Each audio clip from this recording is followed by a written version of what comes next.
নবী মুহাম্মদুর রাসূলুল্লাহ সাল্লাল্লাহু তাআলা আলাইহি ওয়াসাল্লামের আলিশান দরবারে যে নবীর উম্মত হয়ে আল্লাহ তাআলা আমাদেরকে আল্লাহর সর্বশ্রেষ্ঠ বান্দা হিসেবে নির্বাচিত করেছেন, সকলে উচ্চ আওয়াজে মুহাব্বতে বলি আলহামদুলিল্লাহ।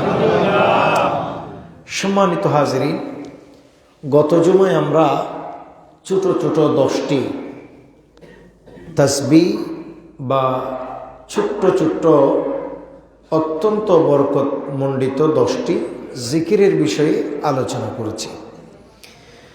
আজকে আমরা আলোচনা করব কোরআন এবং হাদিস থেকে অত্যন্ত ছোট, প্রয়োজনীয় এবং গুরুত্বপূর্ণ 10টি দোয়ার বিষয়ে।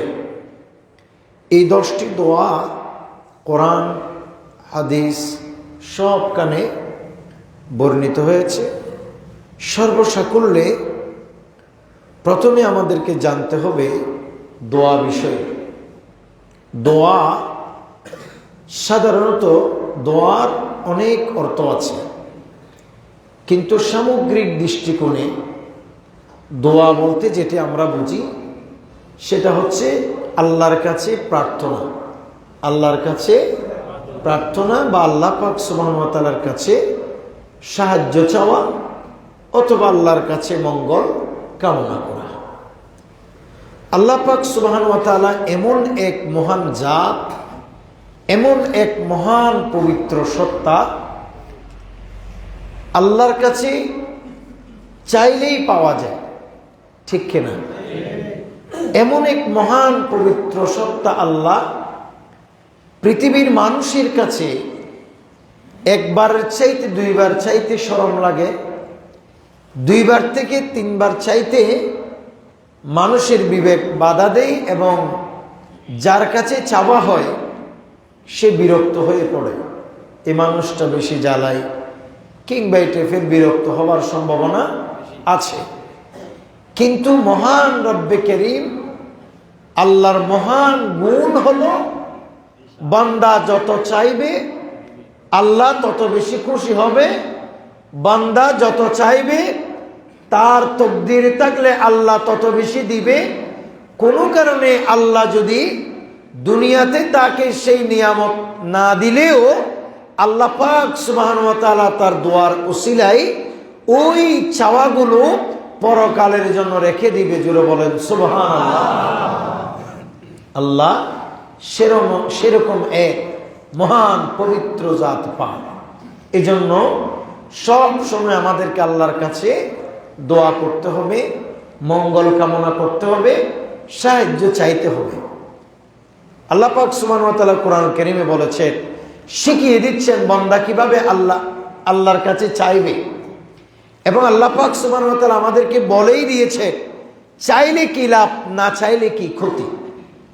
আল্লাহ বলেন, আউযু বিল্লাহি মিনাশ শাইতানির রাজীম ওয়া ক্বালা রাব্বুকুম উদউনি আস্তাজিব লাকুম। আল্লাহ পাক সুবহানাহু ওয়া তাআলা বলেন, আর তোমাদের রব বলে তোমরা আমাকে ডাকো।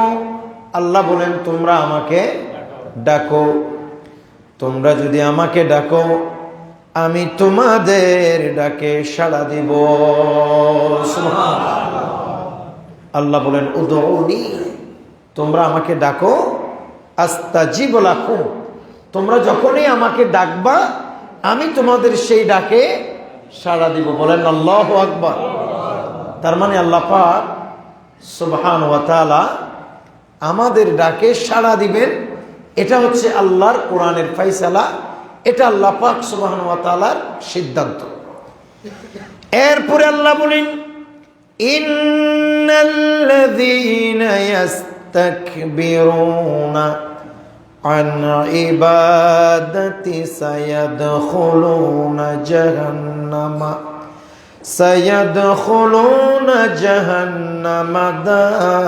দাখিরিন।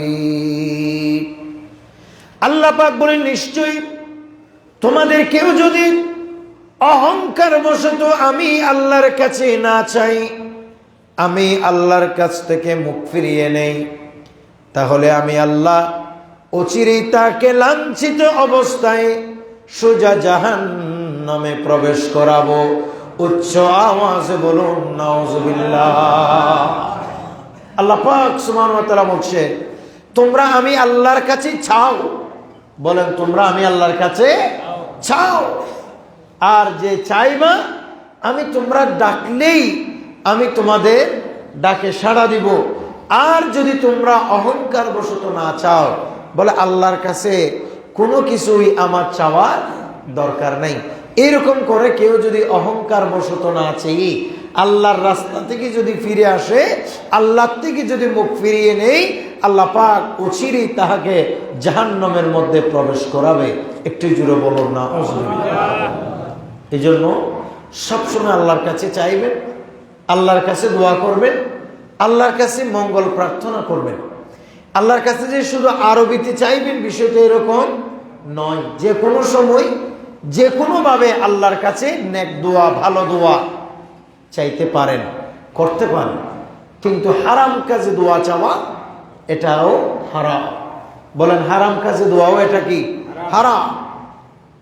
এজন্য হারাম কাজ, নিষিদ্ধ কাজে কোনোভাবে আল্লাহর কাছে মঙ্গল কামনা করা, সাহায্য চাওয়া জায়েজ নেই।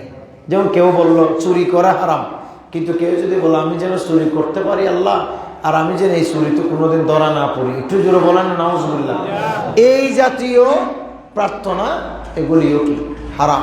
এগুলি মানুষকে কুফর পর্যন্ত পৌঁছিয়ে দেয়। আরেকটি বিষয় মনে রাখবেন, অনেক মানুষই বলে যে আমি তো অনেক দোয়া করি, আল্লাহ যদি এত দোয়া করে কবুল করে থাকেন, তাহলে আমার দোয়া কবুল করে না কেন? একটু জোরে বলেন না নাউজুবিল্লাহ। অনেক মানুষ এই জাতীয় চিন্তা ভাবনার থেকে ইসলামের সঠিক দিক নির্দেশনা না পাওয়ার কারণে, ইসলামের সঠিক জ্ঞান তার ভিতরে না থাকার কারণে অনেক মানুষ নাস্তিক্যবাদের দিকে ধাবিত হয়। কয়েকদিন আগে বাংলাদেশের কথিত এক নেতার বক্তব্য শুনছিলাম। সে কোনো একটা মাহফিলে গিয়ে অনেকগুলো আলেমের সামনে বক্তব্য দিচ্ছে। কি বলে আমি কখনো আল্লাহর কাছে মাপ চাই না, কারণ আমি মাপ চাওয়ার মতো কোনো অন্যায় করিনি। আর একটু জোরে বলবেন না নাউজুবিল্লাহ। এগুলো একমাত্র শয়তান ছাড়া এ কথা আর কেউ কি এভাবে বলতে পারবে না। কারণ আমাদের জানা অজানাই অনেক পাপ হয়ে যায়। এই জন্য জানা অজানাই যেহেতু পাপ হয়ে যায়, এমন গুনাহ আমাদের থেকে হয়ে যায়, এমন অন্যায়, এমন অপরাধ ও আমরা করে ফেলি, যেই অন্যায় অপরাধের কারণে ঈমান চলে যায়, সেটা নিজেদেরও খবর থাকে না। এজন্য আমার নবী আমাদেরকে ঈমান নবায়নের কথা বলেছেন। একটু জোরে বলুন সুবহানাল্লাহ। এজন্য আল্লাহর কাছে সব সময় চাইতে হবে। এগুলো হচ্ছে মানুষ নাস্তিক্যবাদের দিকে দাবিত হলে এই জাতীয় তাকাব্বুরি কথা, এই জাতীয় মানুষের আপনার অহংকার প্রসূত কথা মানুষের মুখ থেকে বের হয়ে যায়, এরকম হয়ে যেতে পারে। এটা নাস্তিক্যবাদের কারণে, দিকে দাবিত হবার কারণে, অথবা আল্লাহর অভিশপ্ত বান্দার লিস্টিতে নাম উঠে যাবার কারণে, অথবা এই বান্দা আল্লাহর চরম নাফরমানি করার কারণে। কিন্তু আর নেককার মানুষ হলে শুধু বলবে যে আল্লাহ আমাকে মাফ করে দাও, আল্লাহ আমাকে মাফ করে দাও। যখন তখন বলবে আস্তাগফিরুল্লাহ, আল্লাহ তুমি আমাকে মাফ করে দাও, আল্লাহ তুমি আমাকে মাফ করে দাও। একটু জোরে বলুন সুবহানাল্লাহ। নবী করিম সাল্লাল্লাহু আলাইহি ওয়াসাল্লাম পর্যন্ত এভাবে মাপ চাইতেন। কোন হাদিসে আছে 70 বার, কোন হাদিসে আছে আমার নবী দৈনিক 100 বারের বেশি আল্লাহর কাছে ইস্তেগফার করতেন। একটু জোরে বলেন না সুবহানাল্লাহ। তাই সেই জায়গায় এই শয়তান বলে কি যে আমি আল্লাহর কাছে এমন কোনো পাপ করি নাই যে আল্লাহর কাছে আমি মাপ চাইব। একটু জোরে বলেন না নাউজুবিল্লাহ। এই আল্লাহ তাদের কথাই কোরআনুল কারীমে বলেন অচিরেই তাদেরকে লাঞ্ছিত অবস্থায় আমি কোথায় প্রবেশ করাবো? জাহান্নামে। একটু জোরে বলেন না নাউজুবিল্লাহ। তো যাই হোক, অনেক ভাইদের একটা মনে প্রশ্ন, সেটা কি? সেটা অনেকেই বলেন যে বলে আমি অনেক দোয়া করি, আমার দোয়া আল্লাহর দরবারে কবুল হয় না। এই চিন্তা চেতনা থেকে শয়তান ভালো মতো তাকে পেয়ে বসে, এক পর্যায়ে সে নাস্তিক্যবাদের দিকে ধাবিত হয়ে যায়। এক পর্যায়ে বলতে শুরু করে নাউজুবিল্লাহ যে আল্লাহ যদি থাকতো তোমার দোয়া তো কবুল হইতো। একটু জোরে বলেন নাউজুবিল্লাহ। শুনেন, আজকে একটা মশালা মনে রাখবেন, আল্লাহ যা করেন আমাদের কল্যাণের জন্য করেন, ভালোর জন্য করেন। আল্লাহ যা করেন সেখানে অবশ্যই কোনো না কোনো কারণ, হিকমত লুকায়িত আছে। একটু জোরে বলেন না সুবহানাল্লাহ। আপনি নিজে নিজে চিন্তা করবেন এরকম যে আল্লাহ এটা কেন দোয়া কবুল করছে না। দোয়া কবুল না করার দুই কারণ। সবাই বলেন দোয়া কবুল না হওয়ার কয় কারণ? দুই কারণ। কিন্তু দোয়া কবুল হয়। বাহ্যিক দৃষ্টিকোণে কবুল না হওয়ার, আল্লাহর কাছে যা চাচ্ছেন তা না পাওয়ার দুইটি কারণ। প্রথম কারণ হচ্ছে আপনার যেটা আল্লাহর কাছে চাচ্ছেন সেটা আপনার তকদিরের মধ্যে নাই। বলেন না তকদিরের মধ্যে নাই। কিন্তু এটা আপনি তকদিরে আছেন নাকি না এটা তো আপনি জানেন না। আপনি করতেই দোয়া, আপনার কাজ হচ্ছে দোয়া করতেই থাকা আর ধৈর্য সহকারে দোয়া করতে থাকা। একটু জোরে বলুন সুবহানাল্লাহ। প্রথম কারণ হচ্ছে হয়তো আপনার তকদিরে নেই। দ্বিতীয় কারণ হচ্ছে আল্লাহ আপনাকে অনেক পছন্দ করেন। আপনার দোয়া, আপনি যখন আল্লাহর কাছে দোয়া করছেন, আল্লাহ চাচ্ছেন যে আপনি বান্দা আরো বেশি আল্লাহর কাছে দোয়া করতে থাকেন। একটু জোরে বলেন সুবহানাল্লাহ। তা আপনি যখন বারবার দোয়া করতে থাকেন, বারবার বলেন আল্লাহ তুমি আমার অভাব দূরীভূত করে দাও। আপনি গভীর রাতে উঠে বলেন আল্লাহ তুমি আমার দোয়া কবুল করে নাও। আপনি নামাজ পড়ে দোয়া করেন আল্লাহ আমি অনেক বড় অসহায়, তুমি আমার উপর দয়া করো। এই যে আপনি যত দোয়া করছেন আল্লাহ আপনার মর্যাদা এবং মর্তবা তত বেশি বাড়িয়ে দিচ্ছে। এই লক্ষ্যেই আল্লাহ তাআলা বাহ্যিক দৃষ্টিকোণে আপনি যা চাচ্ছেন প্রথম চাওয়াতে হয়তো তা দিচ্ছেন না। একটু জোরে বলুন সুবহানাল্লাহ। এটা হলো দুই কারণ। প্রথম কারণ আপনার তকদিরে নাই। দ্বিতীয় কারণ আল্লাহ আপনাকে আরো মর্যাদাবান করতে চায়। কারণ আল্লাহর কাছে যত দোয়া করে ওই ব্যক্তির মর্যাদা সম্মান তত বেশি বাড়ে। প্রিয় ভাইয়ের আমার, তৃতীয় নম্বর কথা হলো পৃথিবীতে সব মানুষের দোয়া কবুল হয়। বলেন আল্লাহু আকবার। পৃথিবীতে প্রত্যেক মানুষের হালাল দোয়া, প্রত্যেক মুসলমান ইমানদারের হালাল দোয়া মহান রব্বে কারীম আল্লাহর কাছে কবুল হয়। আপনারা প্রশ্ন করতে পারেন দোয়া কবুল হলে আমি পাই না কেন? মনে রাখবেন আল্লাহ পাক সুবহানাহু ওয়া তাআলার এই দুনিয়া এটা চিরস্থায়ী নয়। এই দুনিয়া হচ্ছে ক্ষণস্থায়ী। মহান রব্বে কারীম আপনি যখন দোয়া করেন, কোন ইমানদার মুসলমান যখন দোয়া করে, ওই বান্দার আমল নামায় সমস্ত দোয়া লিপিবদ্ধ করে রাখা হয়। বান্দাকে ওই দোয়ার বদলা দুনিয়ার জমিনে না দিলেও মহান রব্বে কারীম আল্লাহ তাআলা জান্নাতের জন্য ওই দোয়া জমা করে রাখে। কাজেই কোনো মানুষ একথা বলার সুযোগ নেই আমার দোয়া কেন কবুল হচ্ছে না। অবশ্যই অবশ্যই সমস্ত মানুষের দোয়া কবুল করার মালিককে। কারণ আল্লাহ নিজেই বলেছেন উদউনি আস্তাজিব লাকুম, তোমরা আমি আল্লাহকে ডাকো, আমি তোমাদের ডাকে সাড়া দেব। উচ্চ আওয়াজ বলুন সুবহানাল্লাহ। আল্লাহর কথাই তো কোনো হেরফের থাকার কথা নয়। এই জন্য সব সময় মহান রব্বে কারীম আল্লাহ পাক সুবহানাহু ওয়া তাআলার কাছে দোয়া করতে হবে। দোয়া করতে বলেছে। হাদিসে পাক আসছে লাইসা শাইউন আকরামা আলাল্লাহি সুবহানাহু মিনাদ দুআই। বলে মহান রব্বে কারীম আল্লাহর কাছে দোয়ার চেয়ে পবিত্র, দোয়ার চেয়ে সম্মানী আর কোনো জিনিস নেই। একটু জোরে বলবেন সুবহানাল্লাহ। এজন্য আরেক হাদিস আসছে, নবী সাল্লাল্লাহু আলাইহি ওয়াসাল্লাম বলছে আদ-দুআউ মুখুল ইবাদা, দোয়াই হচ্ছে ইবাদতের মূল। এই জন্য সব সময় দোয়া করবেন। গাড়িতে বসে আল্লাহকে স্মরণ করবেন, আল্লাহ তুমি আমাকে সুস্থভাবে পৌঁছিয়ে দাও। এটা একটা দোয়া। একটু জোরে বলুন না সুবহানাল্লাহ। আপনি বিমানে বসে আল্লাহকে দোয়া করতে হবে, আল্লাহ তুমি আমাকে সুস্থভাবে অমুক জায়গায় পৌঁছিয়ে দাও। ট্রেনে বসছেন, দোয়া করতে হবে, আল্লাহ তুমি আমাকে সুস্থভাবে পৌঁছার সুযোগ করে দাও। আপনি কোন একটা ব্যবসা বাণিজ্য উদ্বোধন করছে, আল্লাহকে বলতে হবে, আল্লাহ হালাল মতো ব্যবসা করার তৌফিক দাও। আপনি কোনোভাবে একটা চাকরি পেয়েছেন, আপনাকে আল্লাহর দরবারে দোয়া করতে হবে, আই মহান রব্বে করিম, আল্লাহ তুমি আমার এই ব্যবসায়, এই চাকরির মধ্যে বারাকা নসিব করো। একটু জোরে বলুন না সুবহানাল্লাহ। এগুলি সব দোয়া।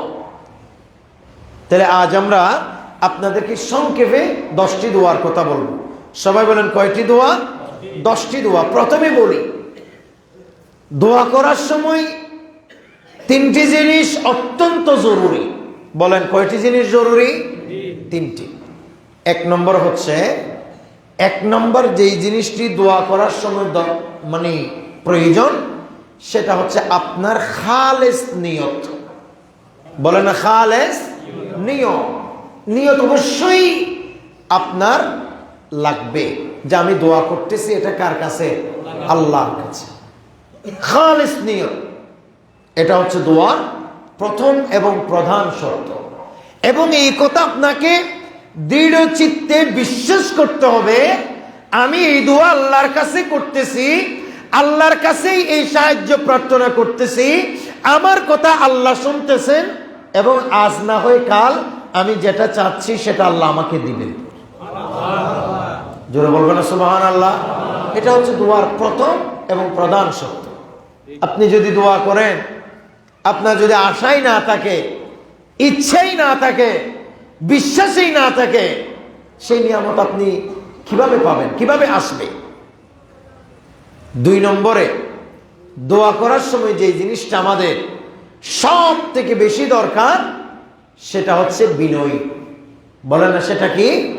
বিনয়, নম্রতা, ভদ্রতা। আল্লাহর কাছে অত্যন্ত বিনম্র চিত্তে চাওয়া, অনেক বিনয়, যত বিনয় হতে পারে আল্লাহর কাছে বলতে হবে, আল্লাহ এই পৃথিবীতে আমার চেয়ে এত নিকৃষ্ট মানুষ আর একজন হইতে পারে না। আল্লাহ আমি তোমার সব থেকে নিকৃষ্ট বান্দা, তুমি আমার এই আমি নিকৃষ্ট বান্দার দোয়াটা তুমি কবুল করো।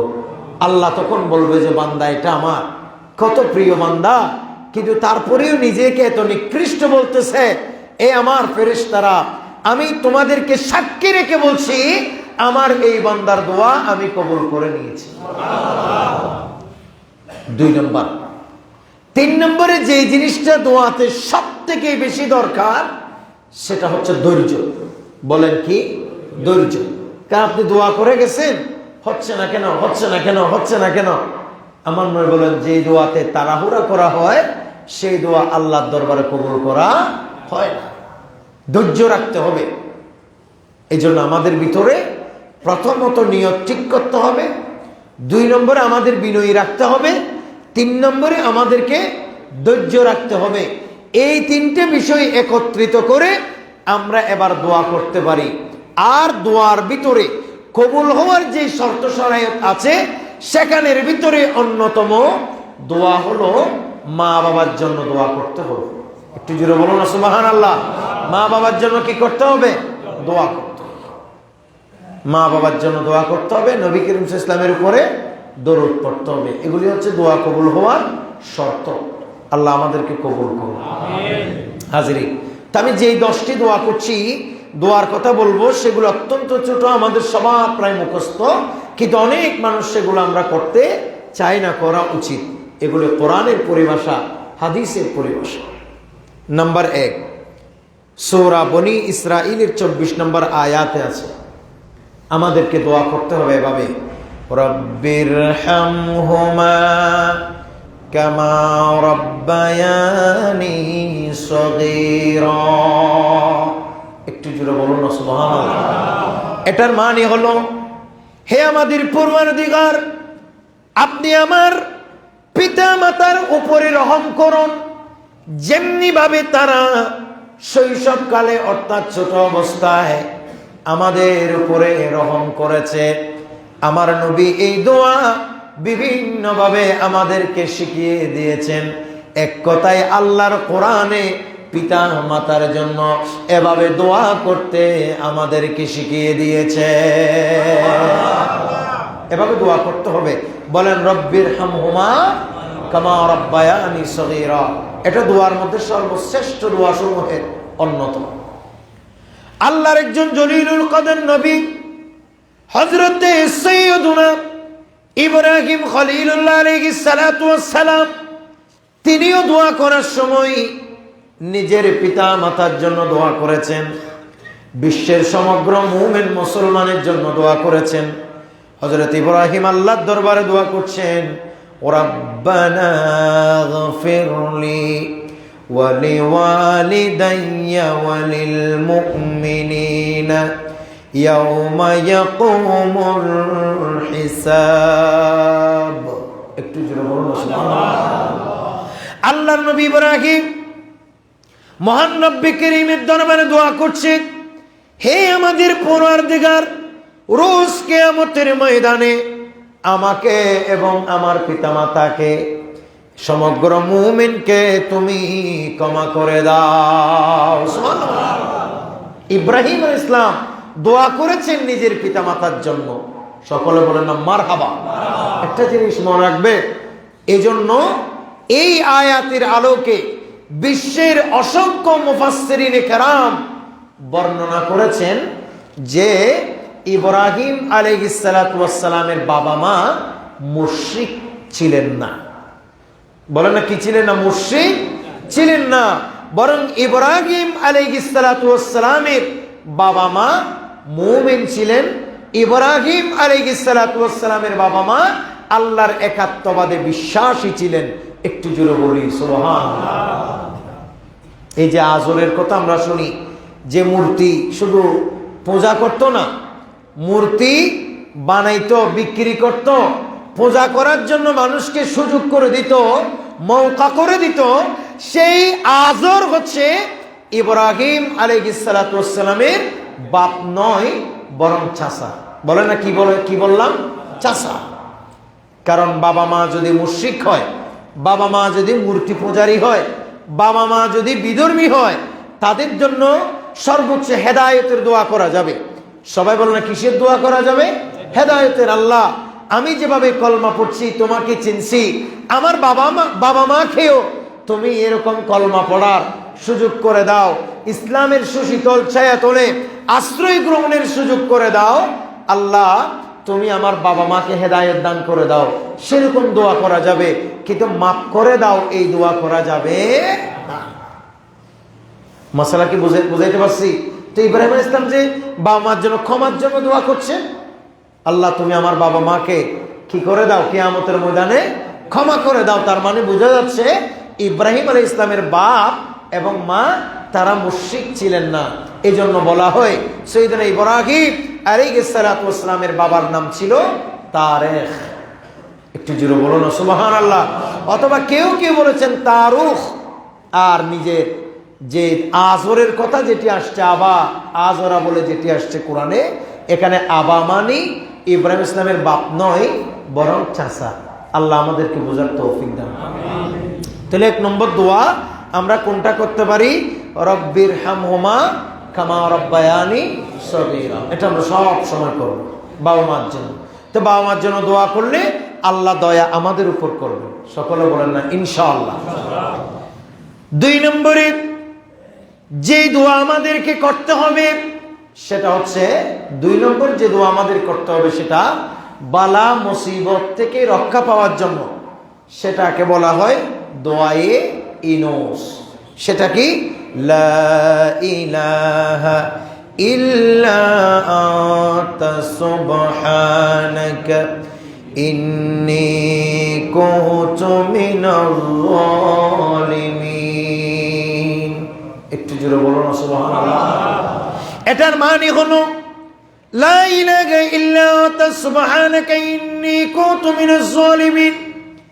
তার মানে হলো তুমি ছাড়া আমাদের সত্য আর কোনো মাবুদ নাই, তুমি ছাড়া আর কোনো মাবুদ নাই, তুমি মহান পবিত্র, নিশ্চয় আমি হলাম আল্লাহ, আমি হলাম অপরাধীদের অন্তর্ভুক্ত। উচ্চ আওয়াজ বলুন সুবহানাল্লাহ। বলেন এই দোয়ার নাম কি? দোয়ায়ে ইউনূস। আমাদের দেশের বর্তমান সরকারের নাম কি? ডক্টর ইউনূস। দেশের বর্তমান সরকারের নাম ডক্টর ইউনূস। আর বলা মুসিবত দফা হওয়ার জন্য যে দোয়া, সেই দোয়ার নাম কি? দোয়া ইউনূস। এই দোয়া ইউনূস এটা শিখবেন, সব সময় পড়বেন। লা ইলাহা ইল্লা আনতা সুবহানাকা ইন্নী কুনতু মিনাজ জালিমিন। এটা সব সময় বিপদে আপদে বলা মুসিবতে এটা পড়বেন। আপনার কিছু হারিয়ে গেছে, এটা খুঁজে পাচ্ছেন না, আপনি এটা পড়বেন। কোনো কোনো কিতাবে আসছে এটা আপনি যদি 40 বার পড়েন, এটা আমি নিজেও অনেকবার ফল নিজে পেয়েছি। 40 বার এটা যদি পড়ি, যে কোনো একটা জিনিস কোথায় রাখছি, হারিয়ে গেছে, খুঁজে পাচ্ছি না, 40 বার এই পর্যন্ত কখনো পড়তে হয় নাই। আলহামদুলিল্লাহ, যে কয়েকবার ইখলাসের সাথে পড়া শুরু করেছি, এই পড়তে পড়তে কয়েকবার যখন পড়ছি, ওই যেটা ভুলে গেছিলাম শয়তান এটা স্মরণ করে দিতেছে, বলতেছে এ যদি এভাবে পড়তে থাকে আল্লাহর অনেক কাছে চলে যাবে। এই জন্য তাড়াতাড়ি একটু দেখাই দিই, যাতে করে আল্লাহর কাছে অন্তত যাইতে না পারে। কথা বুঝতে পারছে? শয়তানে করে আমাদের কাম আমরা করি, আমাদের কাজ আমাদেরকেই করতে হবে। এই জন্য কোনো জিনিস হারিয়ে গেছে, আমি আরবিদের অভ্যাস দেখেছি, আরবিরা দুরূদ শরীফ পড়ে। সকলে বলেন না সুবহানাল্লাহ। কিছু হারিয়ে গেলে কি পড়ে? দুরূদ শরীফ। এবং কিতাবেও আছে, বিভিন্ন কিতাবে হাদিসে বিভিন্ন জায়গায় আসছে, কিছু হারিয়ে গেলে, খোঁজে না পাইলে, বিপদে আপদে পড়লে কি পড়ার কথা আছে? দুরূদ শরীফ। আপনি দোয়া ইউনূস পড়েন বা দুরূদ শরীফ পড়েন, পড়া চাই, আল্লাহর কাছে দোয়া করা চাই, এটাই হলো মূল কথা। আল্লাহ তাআলা আমাদেরকে বোঝার তৌফিক দান। হযরতে ইউনূস আলাইহিস সালাম আল্লাহর নবী, তিনাকে যখন মাছে খেয়ে ফেলেছে, মাছের পেটের ভিতর যখন তিনি ঢুকে গেছে, মাছ ইউনূস আলাইহিস সালামকে পেটের ভিতর নিয়ে একেবারে সমুদ্রের তলদেশে ঢুকে গেছে। যখন এই সমুদ্রের তলদেশে গেছে, সেখানে আল্লাহর নবী ইউনূস আলাইহিস সালাম শুনতেছে সমুদ্রের তলদেশে যে পাথর আছে, যে বালি আছে, এগুলা সমুদ্রের তলদেশে আল্লাহর জিকির করতেছে।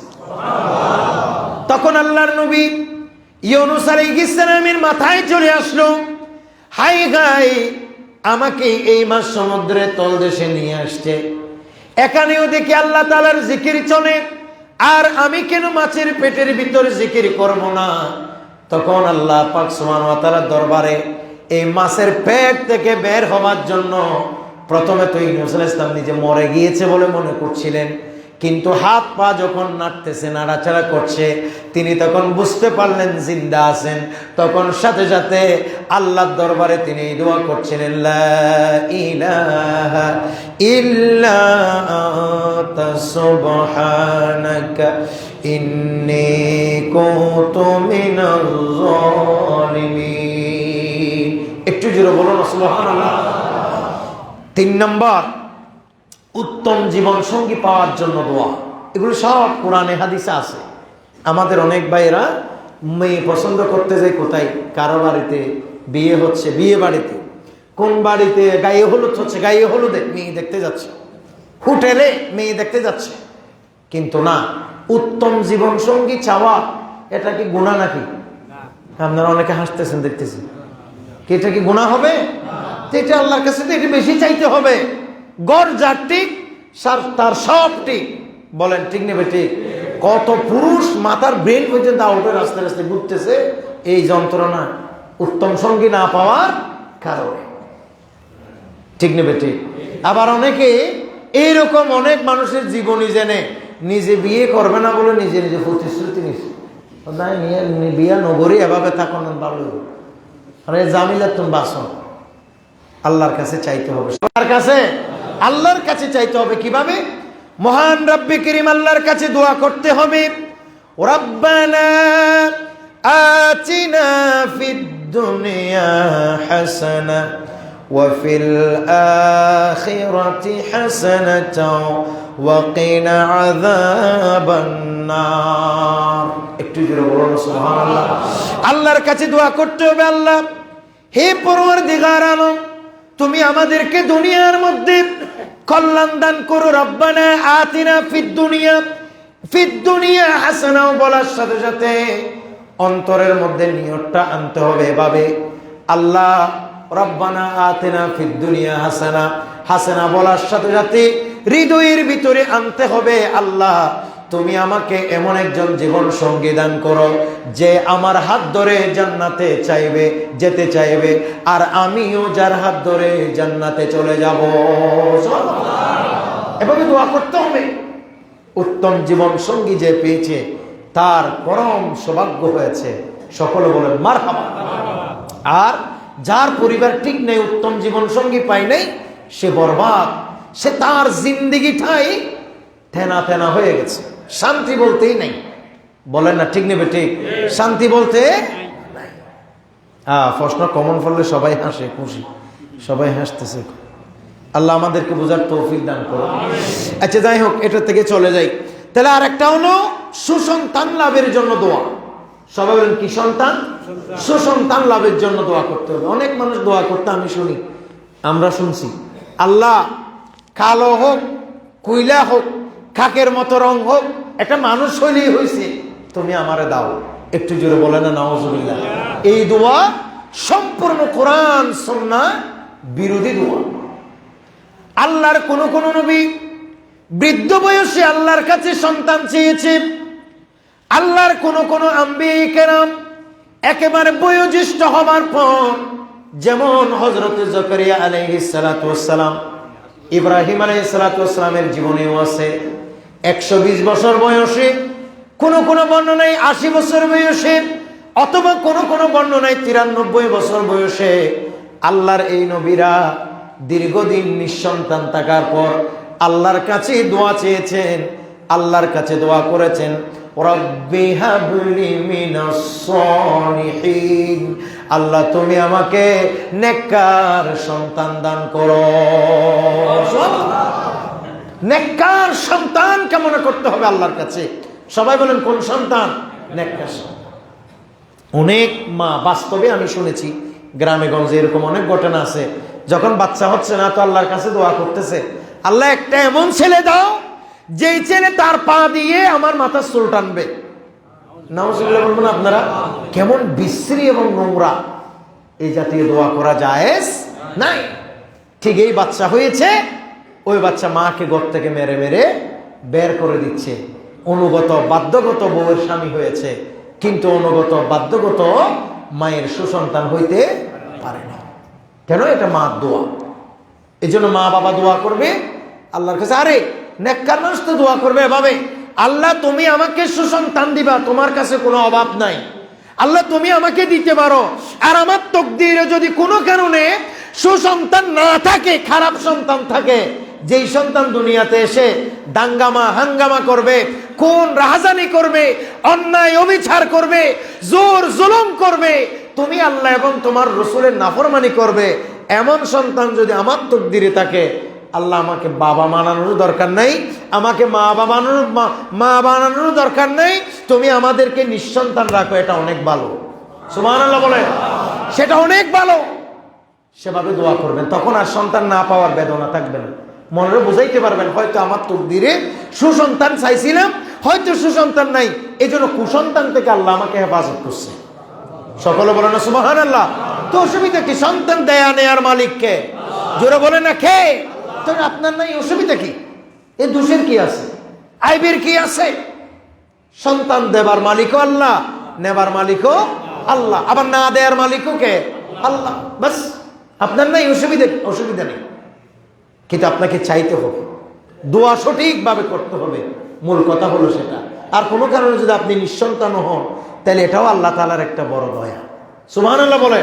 কারণ আল্লাহ আপনাকে অনেকগুলো ফিতনা ফেসাদ থেকে হয়তো বাঁচাতে চাচ্ছেন এভাবে, এই জন্য আল্লাহর উপরে ধৈর্য ধারণ করতে হবে। 5 নম্বরে আল্লাহর কাছে দোয়া করতে হবে পরিবার পরিজনের নিরাপত্তার জন্য। পরিবার পরিজনের নিরাপত্তার জন্য এই দোয়াগুলো আপনাদের মনে থাকবে না, শুধু এইটুকুই দোয়া করবেন যে সুন্নতের নিয়তে, হে আল্লাহ তুমি আমার পরিবার পরিজনকে শান্তি দান করো, আমাকে এবং আমার পরিবারকে শান্তিতে রাখো। বলেন আমিন। ঋণ মুক্তির দোয়া, ঋণ মুক্তির জন্য আল্লাহর কাছে দোয়া করতে হবে। আয় আল্লাহ, কর্জ নিয়েছি, তুমি পরিশোধ করার তৌফিক দান করো।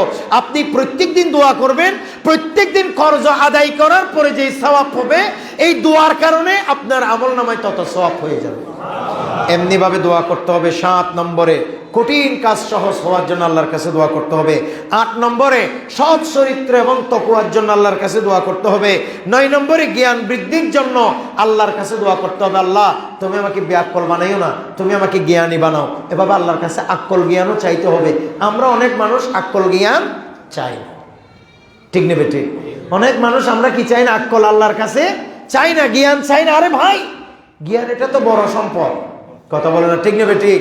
আল্লাহ এই ঘরটা যেন বাঁধতে পারি, এটা চাই। কিন্তু আমরা এটা বলতে পারি না, আল্লাহ তুমি আমাকে অনেক জ্ঞানী বানাই দাও।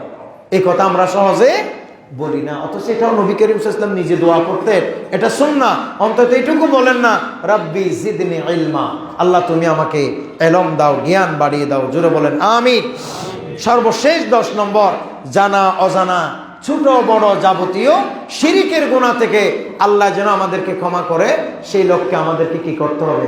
দোয়া করতে হবে। আল্লাহ যেন আমাদেরকে তৌফিক দেন। সব সময় আল্লাহর কাছে অত্যন্ত ইখলাসের সাথে ভক্তি সহকারে দোয়া করতে হবে। সম্মানিত হাজিরিন, আপনারা জানেন প্রত্যেক বছরই